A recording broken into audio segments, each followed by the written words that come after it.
మనమందరం ఒక అనంతమైన శక్తితో పనిచేస్తాం. ఒకే రకమైన నియమాలతో మనం ముందుకు సాగుతాం. ఈ విశ్వంలోని ప్రాకృతికమైన నియమాలు ఎంత నిర్దిష్టమైనవంటే, అంతరిక్ష యానాలని నిర్మించడానికి మనం ఎటువంటి కష్టాన్ని ఎదుర్కోం. మనం చంద్రమండలం మీదికి మనుషులని పంపించగలం. క్షణంలో ఎన్నో వంతు లెక్క వేయాలన్నా వేసి అంతరిక్ష నౌకని భూమి మీదికి దిగేట్టు చేయగలం. మీరెక్కడున్నా, ఇండియా, ఆస్ట్రేలియా, న్యూజిలాండ్, లండన్, మనమందరం ఒకే శక్తితో, ఒకటే సిద్ధాంతంతో పనిచేస్తున్నాం. అదే ఆకర్షణ. ఈ రహస్యమే ఆకర్షణ సిద్ధాంతం. మీ జీవితంలోకి వచ్చేదంతా మీరు ఆకర్షిస్తేనే మీ జీవితంలోకి వస్తుంది.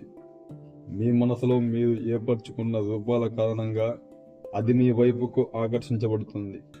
అవి మీ ఆలోచనలు. మీ మనసులో చెలరేగే ఆలోచనలన్నింటినీ మీరు లోనికి ఆకర్షించుకుంటున్నారు.